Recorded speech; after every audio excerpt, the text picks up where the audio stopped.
Waktu aku kecil, keluargaku miskin, dan aku sering ditindas oleh orang-orang di sekitarku.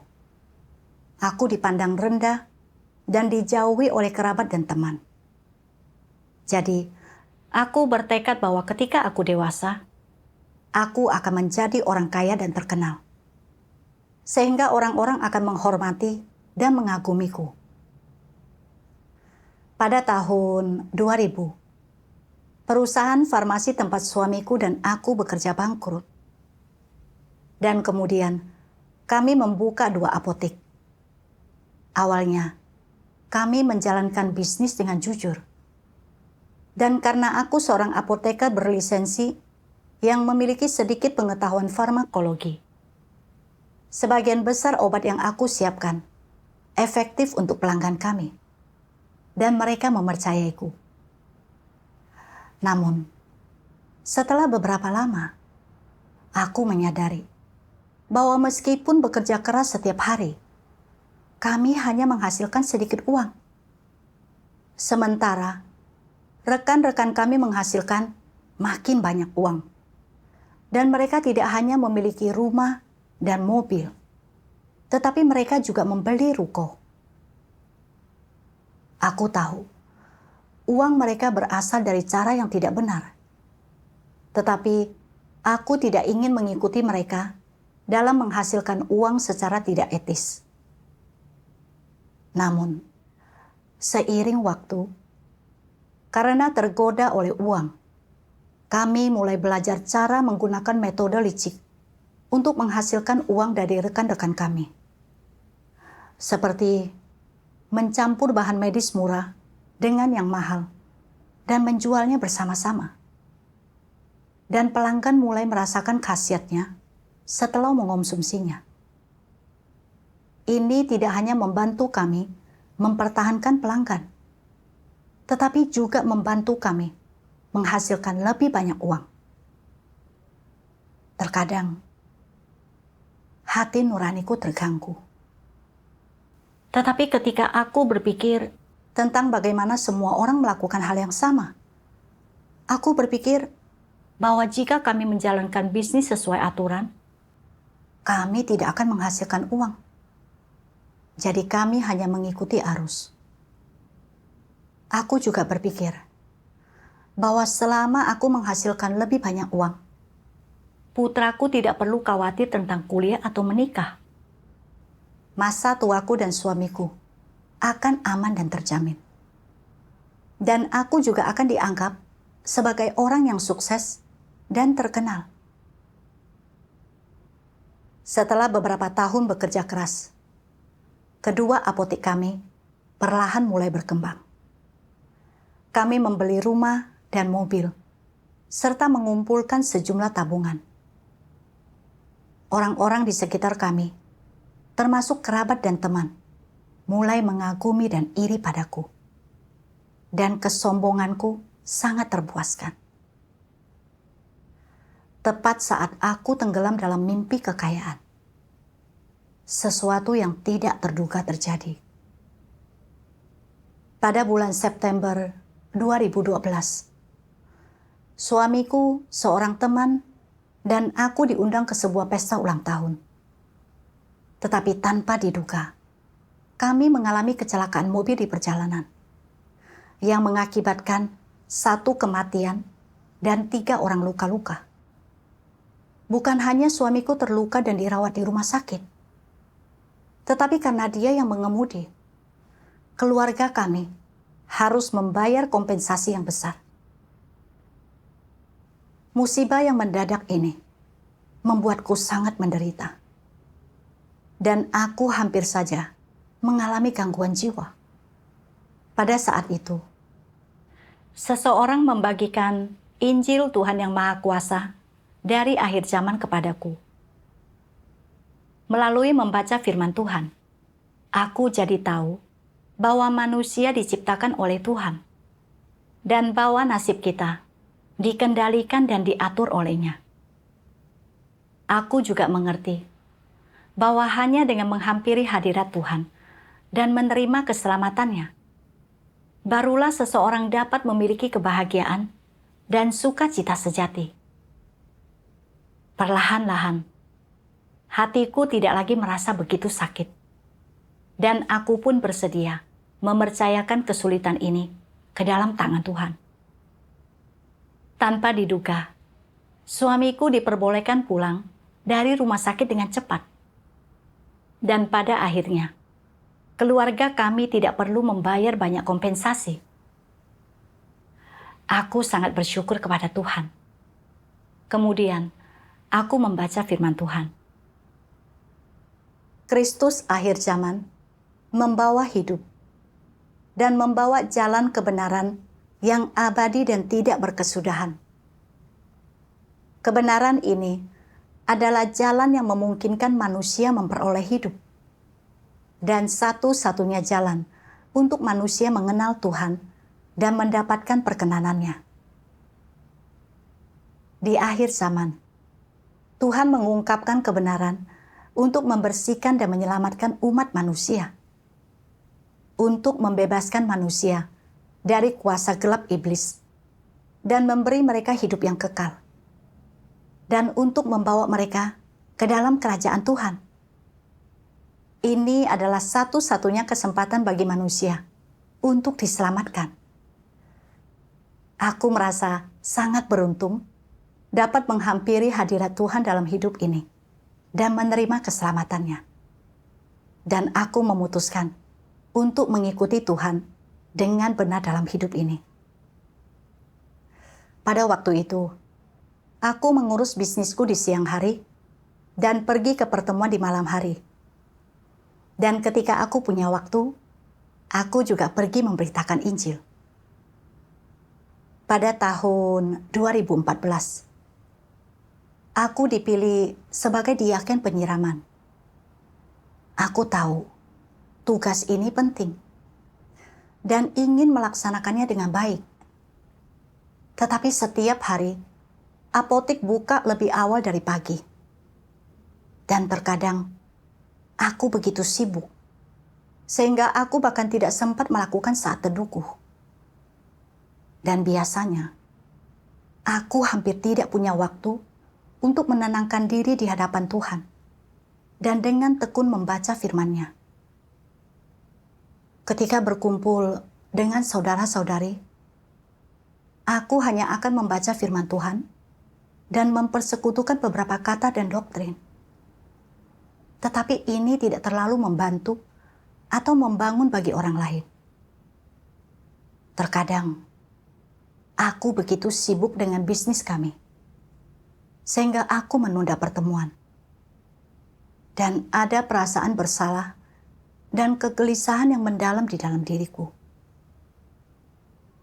Aku teringat firman Tuhan. Ketika hatimu dipenuhi sukacita, karena diberi upah atas jerih payahmu, tidakkah engkau merasa berkecil hati, karena tidak melengkapi dirimu sendiri dengan kebenaran yang cukup? Aku juga membaca firman Tuhan yang mengatakan, Bukan aku yang ada dalam pikiran engkau semua di setiap saat, juga bukan kebenaran yang bersumber dariku, melainkan suami atau istri, putra-putri engkau semua, dan apa yang engkau semua makan dan kenakan. Engkau semua memikirkan bagaimana engkau bisa mendapatkan kenikmatan yang lebih baik, yang lebih memuaskan. Namun, bahkan ketika engkau semua sudah memenuhi perutmu hingga kenyang, bukankah engkau semua tetap saja mayat? Bahkan ketika secara lahiriah engkau semua mendandani dirimu dengan pakaian yang begitu indah, bukankah engkau semua masih mayat berjalan yang tidak memiliki hidup? Engkau semua membanting tulang demi perutmu, hingga mencapai taraf rambutmu menjadi beruban.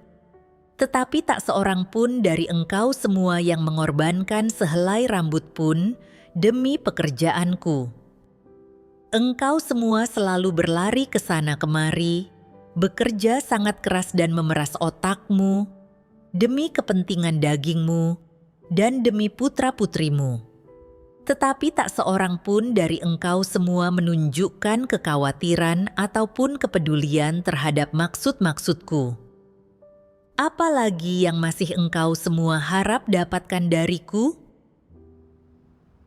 Saat merenungkan firman Tuhan, aku merasa sangat bersalah dan tertuduh.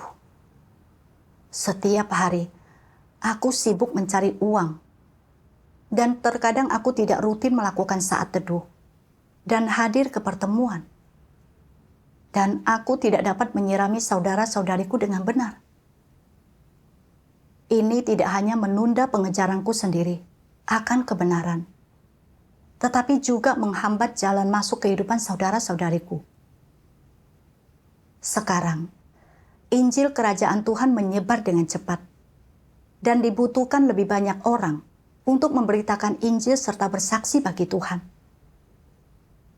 Aku seharusnya melaksanakan tugasku dengan sepenuh hati dan mencurahkan sebagian tenagaku untuk pekerjaan Injil. Tetapi selama ini, aku menikmati penyiraman dan perbekalan Tuhan. Namun aku gagal melaksanakan tugasku. Aku juga masih mengkhawatirkan masa depanku, ketenaran, dan keuntungan. Aku berusaha keras mencari uang, tetapi tidak memikirkan maksud Tuhan. Aku benar-benar berutang sangat banyak kepada Tuhan.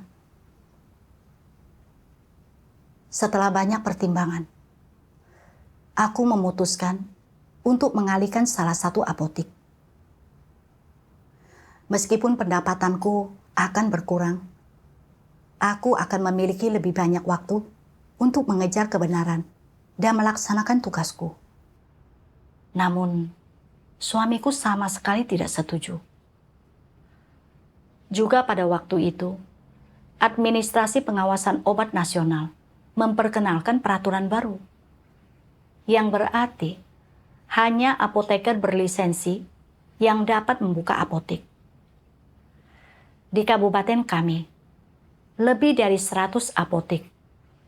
Hanya beberapa yang memiliki kualifikasi yang diperlukan untuk beroperasi. Dan kami memiliki 2 di antaranya. Ini berarti bahwa seiring dengan berkurangnya pesaing kami, bisnis kami akan terus membaik. Banyak rekan kami iri pada kami. Suamiku pun sangat gembira dan berkata, dengan 2 apotik, kita bisa menghasilkan setidaknya 400.000 yen setahun. Saat mendengar dia mengatakan itu, hatiku bergejolak. Dan aku pun berpikir, kami telah bekerja keras selama bertahun-tahun ini untuk mendapatkan sedikit uang. Dan sekarang, kami punya peluang besar untuk menghasilkan banyak uang. Jika kami terus seperti ini selama beberapa tahun lagi, kami akan kaya raya. Sebaiknya, aku menunggu dan menghasilkan lebih banyak uang dulu sebelum mengabdikan diriku sepenuhnya pada tugasku. Jadi, aku terus menjalankan apotik sambil melaksanakan tugasku. Namun, bisnis di apotik kami makin sibuk.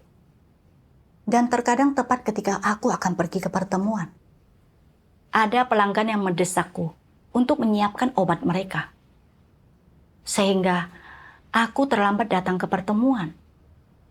Bahkan ketika aku tinggal di rumah dan tidak pergi ke apotik, pelanggan masih menelepon atau menghubungiku untuk meminta obat atau nasihat medis. Menggangguku, membuat pikiranku kacau, dan membuatku tidak bisa membaca firman Tuhan dengan tenang. Di lain waktu, aku sudah berencana untuk pergi memberitakan Injil bersama saudara-saudariku. Tetapi aku tidak bisa pergi, karena ada urusan mendesak di apotik. Setiap kali aku menunda pertemuan atau gagal melaksanakan tugasku, aku merasa sangat bersalah. Setiap hari aku sibuk dengan bisnis. Dan aku tidak punya waktu untuk mengejar kebenaran atau melaksanakan tugasku. Jika ini terus berlanjut, hatiku akan terus menjauh dari Tuhan. Aku masih ingin mengalihkan salah satu apotek. Tetapi suamiku tidak setuju dan mulai menghalangi imanku. Bahkan mengancam akan menceraikanku jika aku terus percaya kepada Tuhan. Ini membuatku merasa sangat bimbang. Tepat ketika aku merasa bimbang, sesuatu yang tidak terduga terjadi, yang akhirnya membuatku mulai merenung. Suamiku tiba-tiba dirasuki setan selama beberapa hari karena dia menyembah roh-roh jahat. Saat melihat keadaan yang tidak normal, aku sangat ketakutan. Aku membaca firman Tuhan. Di bumi, berbagai macam roh jahat selalu berkeliaran mencari tempat untuk beristirahat dan tanpa henti mencari mayat-mayat manusia yang dapat dimakan. Umatku, engkau harus tetap berada dalam pemeliharaan dan perlindunganku. Jangan pernah berperilaku cabul. Jangan pernah bertindak sembrono.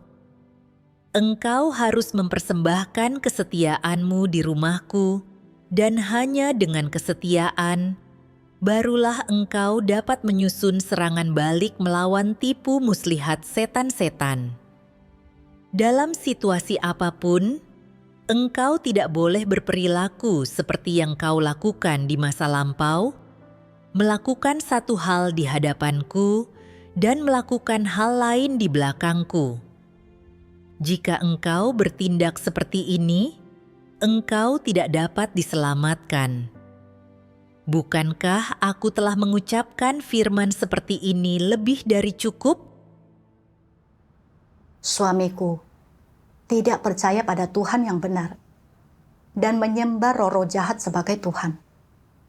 Akibatnya, dia disiksa oleh iblis dan roh-roh jahat. Meskipun aku percaya pada Tuhan yang benar, aku masih hidup di bawah kuasa iblis. Aku mengejar hal-hal duniawi dan hidup terikat oleh uang.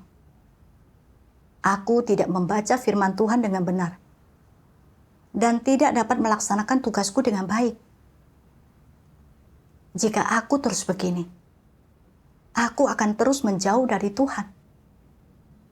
Dan begitu aku kehilangan perlindungan Tuhan, aku bisa diambil oleh iblis kapan saja. Situasi suamiku menjadi peringatan bagiku. Aku tidak bisa terus bersikap keras kepala dan tertipu. Pada waktu itu, seorang wakil direktur biro pajak yang kukenal didiagnosis mengidap kanker di usia muda. Dia memiliki banyak uang dan sangat dihormati oleh banyak orang. Tetapi ketika menghadapi kematian, ketenaran atau uang sebanyak apapun tidak dapat membantunya. Pada saat itu, aku bertanya pada diriku sendiri, apa sebenarnya tujuan hidup? Apakah hidup hanya demi uang? Apa gunanya uang dan ketenaran ketika menghadapi kematian? Pada akhirnya, bukankah kita semua meninggalkan dunia ini dengan tangan hampa? Kemudian, aku membaca beberapa firman Tuhan lagi. Dan aku mendapatkan pemahaman yang lebih jelas tentang akar dari pengejaran uang, ketenaran, dan keuntungan. Tuhan Yang Maha Kuasa berfirman, "Uang membuat dunia berputar adalah salah satu falsafah iblis. Falsafah ini tersebar luas di antara semua manusia, di tengah setiap masyarakat. Dapat dikatakan bahwa ini adalah sebuah tren. Ini karena pepatah itu telah tertanam di dalam hati setiap orang yang awalnya tidak menerima pepatah ini tetapi kemudian diam-diam menerimanya ketika mereka mulai berhubungan dengan kehidupan nyata dan mulai merasa bahwa kata-kata ini sebetulnya benar. Bukankah ini sebuah proses bagaimana iblis merusak manusia? Iblis menggunakan uang untuk mencobai manusia dan merusak mereka agar mereka memuja uang dan mengagungkan hal-hal materi. Lalu, bagaimanakah pemujaan terhadap uang ini terwujud dalam diri manusia? Apakah engkau semua merasa bahwa engkau tidak dapat bertahan hidup di dunia ini tanpa uang? Bahwa satu hari saja tanpa uang tak mungkin bagimu? Status orang didasarkan pada berapa banyak uang yang mereka miliki, dan begitu pula kehormatan mereka. Punggung orang miskin membungkuk malu, sementara orang kaya menikmati status tinggi mereka. Mereka berdiri tegak dan bangga, berbicara keras-keras dan hidup dengan congkak. Apa yang ditimbulkan oleh pepatah dan tren ini terhadap manusia? Bukankah banyak orang mengorbankan apapun demi mendapatkan uang? Bukankah banyak orang kehilangan martabat dan integritas mereka demi mendapatkan lebih banyak uang? Bukankah banyak orang kehilangan kesempatan untuk melaksanakan tugas mereka dan mengikut Tuhan karena uang? Bukankah kehilangan kesempatan untuk memperoleh kebenaran dan diselamatkan adalah kerugian terbesar bagi manusia? Bukankah iblis itu jahat, menggunakan cara dan pepatah ini untuk merusak manusia sampai tingkat seperti itu? Bukankah ini tipu muslihat yang kejam? Orang-orang menghabiskan seluruh hidup mereka untuk mengejar uang, ketenaran, dan keuntungan. Mereka mencengkeram erat hal-hal ini, memperlakukannya sebagai satu-satunya sandaran hidup, seakan dengan memiliki hal-hal tersebut, mereka bisa terus hidup, bisa terhindar dari kematian. Namun, hanya ketika mereka sudah hampir meninggal, barulah mereka sadar betapa jauhnya hal-hal itu dari mereka, betapa lemah dan tak berdayanya mereka ketika berhadapan dengan kematian, betapa rapuhnya mereka, betapa kesepian dan tanpa dayanya mereka, tanpa tempat untuk berpaling. Mereka menyadari bahwa hidup tidak bisa dibeli dengan uang atau ketenaran dan keuntungan, bahwa sekaya apapun seseorang, setinggi apapun kedudukan mereka, semua orang sama-sama miskin dan tidak berarti ketika berhadapan dengan kematian. Mereka sadar bahwa uang tidak bisa membeli hidup, bahwa ketenaran dan keuntungan tidak bisa menghapus kematian, bahwa baik uang maupun ketenaran dan keuntungan tidak dapat memperpanjang hidup orang barang semenit atau sedetik pun. Dari firman Tuhan, aku jadi mengerti bahwa sejak usia muda, ada banyak racun iblis yang telah ditanamkan dalam diriku. Seperti uang membuat dunia berputar. Manusia mati demi mendapatkan kekayaan, sama seperti burung mati demi mendapatkan makanan. Dan kau harus menanggung penderitaan yang sangat besar, agar bisa unggul dari yang lain. Aku berpikir bahwa dengan uang, kita memiliki segalanya. Dan kita dapat dikagumi serta dihormati orang lain. Dan hidup bahagia serta puas. Aku berpikir, inilah jenis kehidupan yang memiliki makna dan nilai.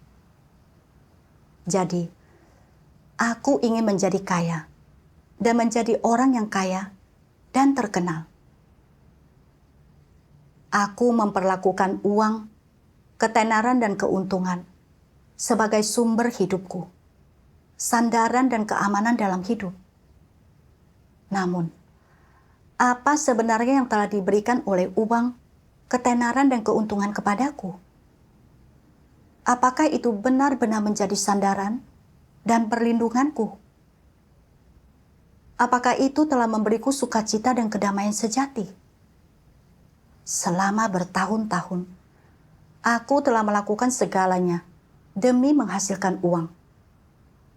Aku bahkan terpaksa menipu pelanggan untuk mendapatkan uang hasil tipuan, meskipun bertentangan dengan hati nuraniku.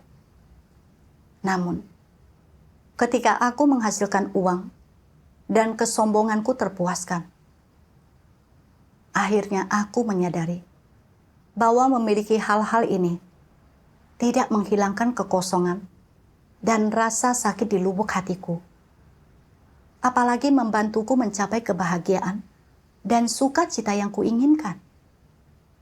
Sebaliknya, ini membuat hati nuraniku tidak tenang. Khususnya saat kecelakaan mobil itu. Kalau bukan karena perlindungan Tuhan, keluarga kami tidak akan tahu bagaimana harus melanjutkan hidup. Dan aku takut aku akan mati mendadak sebelum waktunya.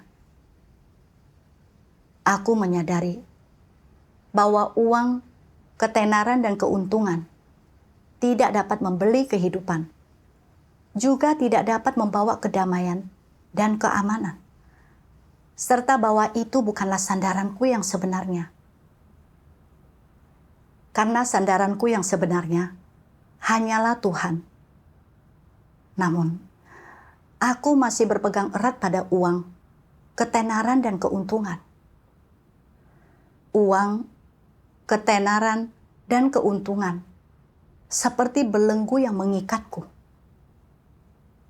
Aku dengan jelas melihat keselamatan Tuhan, dan aku sedikit memahami nilai dan makna dari mengejar kebenaran. Tetapi, aku masih ingin percaya kepada Tuhan sambil mengejar kekayaan. Aku benar-benar bodoh. Aku teringat apa yang dikatakan Tuhan Yesus. Tak ada satu orang pun yang dapat berbakti kepada dua tuan sekaligus. Sebab tuan yang satu akan dibencinya, dan yang lain akan dikasihinya. Atau dia akan setia kepada yang seorang dan meremehkan yang lain. Engkau tidak bisa melayani Tuhan dan Mamon secara bersamaan.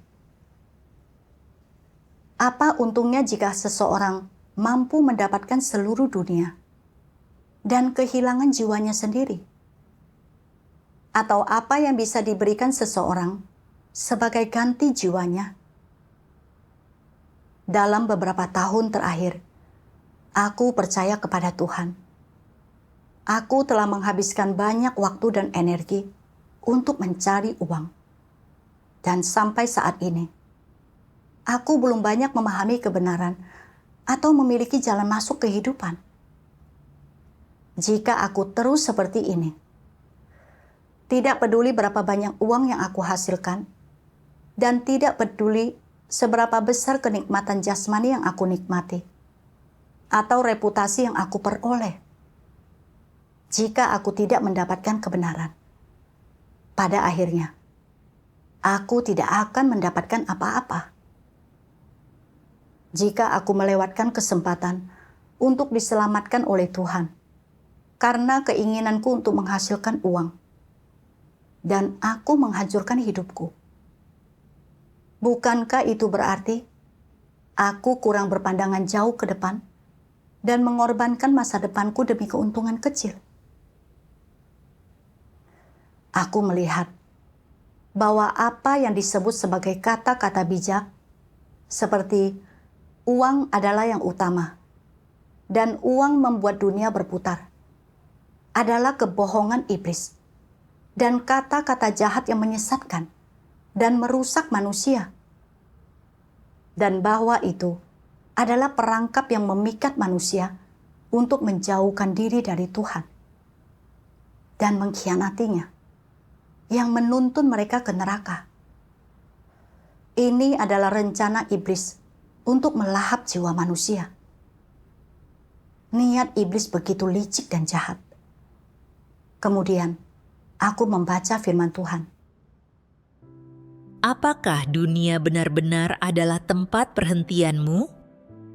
Benarkah dengan menghindari hajaranku, engkau dapat memperoleh sedikit senyum kepuasan dari dunia?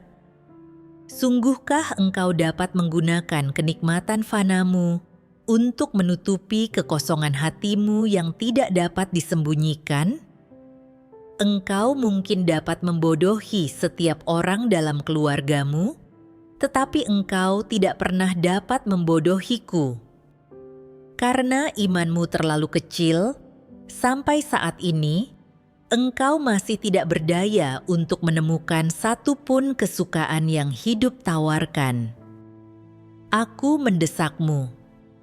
Lebih baik secara tulus menjalani separuh hidupmu demi aku, daripada menghabiskan seluruh hidupmu dalam kehidupan yang biasa saja dan disibukkan oleh pekerjaan kedagingan, dengan menanggung semua penderitaan yang nyaris tak dapat ditanggung oleh manusia.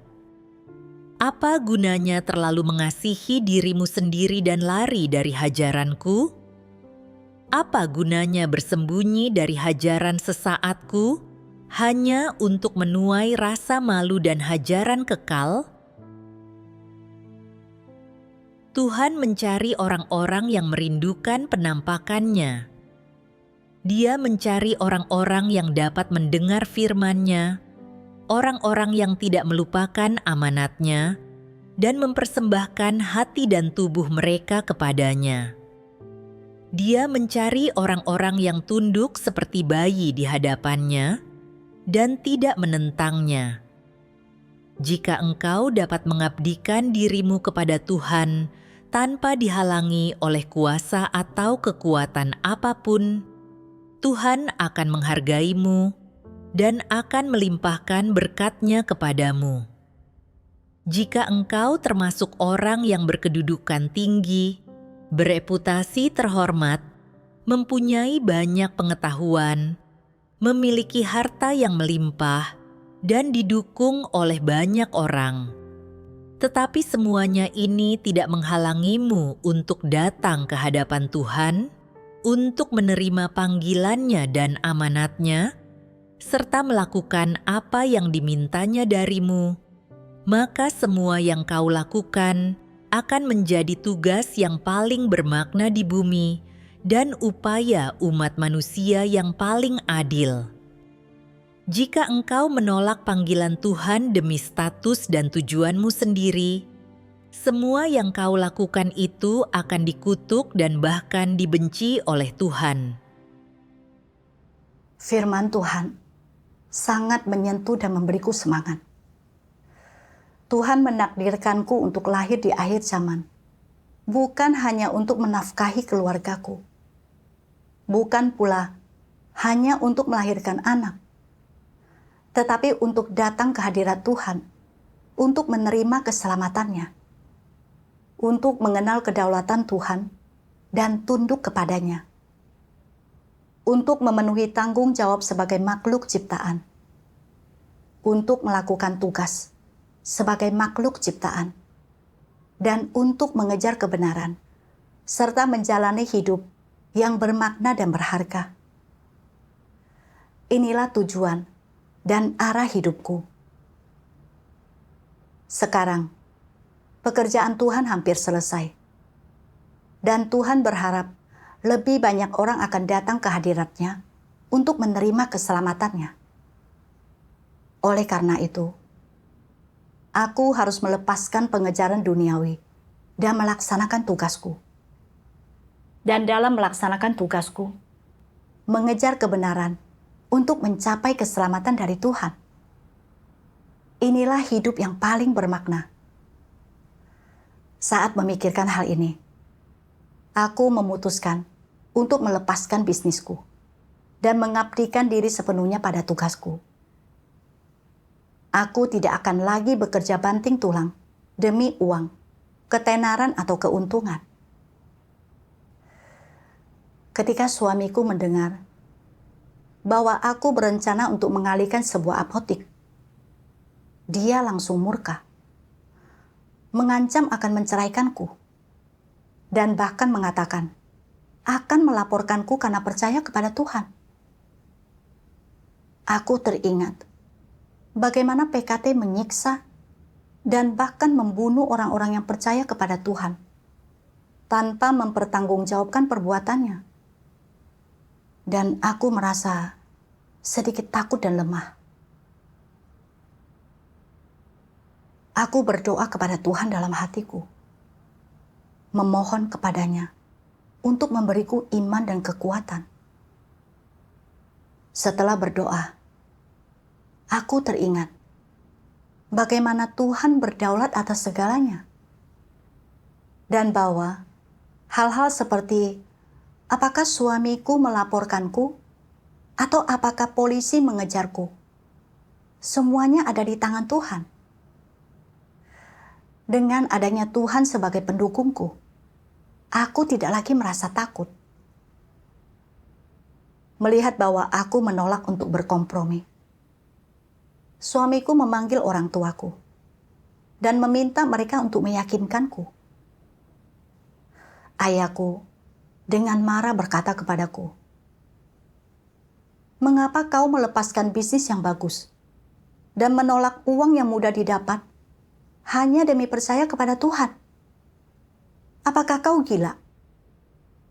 Ibuku berkata sambil menangis, "Jika kau berhenti mencari uang, apa yang akan terjadi pada putramu?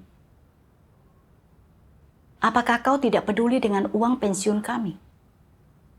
Suamiku mulai memakai taktik halus maupun keras sambil berkata, "Jika kau tidak memikirkan dirimu sendiri, setidaknya pikirkanlah putra kita. Dia masih muda, dan di masa depan dia akan membutuhkan uang agar bisa kuliah, menikah, dan memiliki tempat tinggal. Akan ada banyak hal yang membutuhkan uang. Selama kita menghasilkan uang untuk pendidikan, pernikahan, dan tempat tinggal putra kita, aku tidak akan menghentikanmu untuk percaya kepada Tuhan." Setelah mendengar mereka mengatakan hal-hal ini, aku merasa sedikit goyah. Dan aku berpikir, mereka ada benarnya. Dunia di luar itu keras dan persaingan makin ketat. Putraku akan membutuhkan banyak uang untuk pendidikan, pernikahan, dan tempat tinggalnya. Haruskah aku mendengarkan suamiku dan melanjutkan bisnis kami selama 1 atau 2 tahun lagi untuk menghasilkan lebih banyak uang bagi putraku? Saat itu, aku merasa sangat tersiksa dan diliputi kebimbangan. Jadi, aku berseru kepada Tuhan, memohon kepadanya untuk melindungi hatiku. Suatu hari, aku membaca firman Tuhan. Jika engkau hanya bertekad untuk sepenuhnya putus dengan iblis, tetapi tidak diperlengkapi dengan senjata yang efektif untuk mengalahkan iblis, maka engkau akan tetap berada dalam bahaya. Seiring berjalannya waktu, ketika engkau begitu tersiksa oleh iblis, sehingga engkau tidak memiliki kekuatan lagi dalam dirimu, juga engkau tetap tidak mampu memberi kesaksian, masih belum sepenuhnya membebaskan dirimu dari tuduhan dan serangan iblis terhadapmu, maka engkau memiliki harapan yang sedikit untuk memperoleh keselamatan. Pada akhirnya, yaitu ketika akhir pekerjaan Tuhan dikumandangkan, jika engkau masih berada dalam cengkeraman iblis, tidak mampu membebaskan dirimu, engkau tidak akan pernah memiliki kesempatan atau harapan. Ini berarti orang-orang semacam ini akan sepenuhnya berada dalam penawanan iblis. Firman Tuhan menyadarkanku secara tepat waktu. Iblis ingin menggunakan kepedulianku terhadap putraku untuk membuatku tetap terjebak dalam pengejaran uang. Berharap agar aku menjadi budak uang dan tidak dapat melarikan diri dari pusaran ini. Jika aku terus seperti ini, ketika pekerjaan Tuhan berakhir, aku tidak akan mendapatkan kebenaran. Dan aku akan berakhir di neraka bersama iblis. Aku hampir jatuh ke dalam perangkap iblis. Suamiku mengancam akan menceraikanku, agar aku tidak melaksanakan tugasku. Dan dia bahkan ingin melaporkanku. Tujuannya adalah untuk menahanku di rumah, agar menghasilkan uang. Dan jika aku tidak bisa menghasilkan uang untuknya, dia ingin menyerahkanku pada penganiayaan PKT. Bagaimana ada cinta suami istri dalam hal seperti itu? Dia hanya memperlakukanku sebagai alat untuk menghasilkan uang. Aku menyadari bahwa suamiku dan aku bukanlah jenis yang sama, juga tidak berada di jalan yang sama. Jika dia ingin menceraikanku, itu sebenarnya akan menjadi hal baik bagiku. Karena setelah terbebas dari kekangan keluarga, aku akan dapat percaya kepada Tuhan dengan bebas. Kemudian, aku berpikir, aku ingin menghasilkan lebih banyak uang untuk putraku, agar dia memiliki kehidupan yang baik di masa depan. Tetapi dalam hal ini, aku tidak percaya bahwa nasib seseorang ada di tangan Tuhan. Tuhan telah menakdirkan masa depan putraku. Dan tidak peduli berapa banyak uang yang aku hasilkan, aku tidak dapat mengubah takdirnya. Aku hanya dapat mempercayakan orang tuaku dan putraku ke dalam tangan Tuhan dan tunduk pada semua pengaturannya. Inilah pilihan yang paling bijaksana. Setelah memikirkan hal ini, aku pun menetapkan tekadku. Tidak peduli bagaimana suamiku menganiaya atau menghalangiku, aku akan tetap teguh dalam kesaksianku.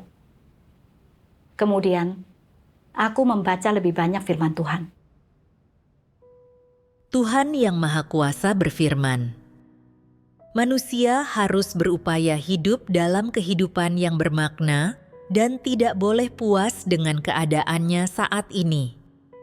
Untuk hidup dalam citra Petrus, ia harus memiliki pemahaman dan pengalaman Petrus. Manusia harus mengejar hal-hal yang lebih tinggi dan lebih mendalam. Ia harus mengejar kasih kepada Tuhan yang lebih dalam dan lebih murni, dan kehidupan yang memiliki nilai dan makna. Hanya inilah sesungguhnya kehidupan. Hanya dengan demikian manusia akan sama seperti Petrus. Engkau harus menderita kesukaran demi kebenaran. Engkau harus mengorbankan dirimu untuk kebenaran. Engkau harus menanggung penghinaan demi kebenaran. Dan engkau harus mengalami lebih banyak penderitaan demi memperoleh lebih banyak kebenaran. Inilah yang harus engkau lakukan. Janganlah membuang kebenaran demi kenikmatan keluarga yang harmonis, dan janganlah kehilangan martabat dan integritas seumur hidupmu demi kenikmatan sesaat. Engkau harus mengejar segala yang indah dan baik, dan engkau harus mengejar jalan dalam hidup yang lebih bermakna. Jika engkau menjalani kehidupan biasa dan duniawi, dan tidak memiliki tujuan apapun untuk dikejar, bukankah ini berarti menyia-nyiakan hidupmu? Apa yang dapat engkau peroleh dari kehidupan semacam itu? Engkau harus meninggalkan seluruh kenikmatan daging demi satu kebenaran, dan jangan membuang seluruh kebenaran demi sedikit kenikmatan. Orang-orang seperti ini tidak memiliki integritas atau martabat. keberadaan mereka tidak ada artinya. Setelah membaca bagian firman Tuhan ini, aku sangat tersentuh. Di akhir zaman, Tuhan telah mengungkapkan semua kebenaran yang menyelamatkan manusia. Hanya mereka yang mendapatkan kebenaran, yang dapat menerima pemeliharaan dan perlindungan Tuhan, serta selamat dari malapetaka besar. Jika aku tetap terjebak dalam kubangan uang, ketenaran dan keuntungan, dan tak mampu melarikan diri, aku akan kehilangan kesempatanku untuk diselamatkan. Aku harus dengan sungguh-sungguh mengejar kebenaran, mengupayakan perubahan watakku, dan memenuhi tugasku sebagai makhluk ciptaan. Meskipun aku belum banyak memahami kebenaran selama bertahun-tahun ini, aku mendapatkan sedikit pemahaman tentang watak rusakku melalui pengungkapan firman Tuhan. Dan aku juga melihat konsekuensi dari mengejar uang, ketenaran, dan keuntungan. Keuntungan-keuntungan ini tidak dapat dibeli dengan uang sebanyak apapun. Perubahan watak bukanlah sesuatu yang dapat terjadi dalam semalam. Untuk mencapainya, orang perlu banyak mengalami penghakiman dan hajaran Tuhan. Aku harus memanfaatkan waktu ini untuk mengejar, agar aku dapat memperoleh kebenaran dan kehidupan. Jadi, aku menyatakan posisiku kepada suami dan orang tuaku. Aku berkata, Tuhan adalah Tuhan atas seluruh ciptaan, dan kita semua adalah makhluk ciptaan. Percaya kepada Tuhan dan menyembah Tuhan adalah hal yang sepenuhnya wajar dan dapat dibenarkan. Jika kalian tidak percaya kepada Tuhan, itu pilihan kalian. Tetapi kalian tidak boleh menghalangi aku untuk percaya kepada Tuhan dan melaksanakan tugasku. Setelah melihat sikapku yang tegas, keluargaku tidak berkata apa-apa lagi. Melalui pengaturan Tuhan yang menakjubkan, proses pengalihan apotik itu segera berhasil dilakukan. Dan akhirnya, aku dapat mengabdikan diriku sepenuhnya pada pelaksanaan tugas secara sepenuh waktu. Syukur kepada Tuhan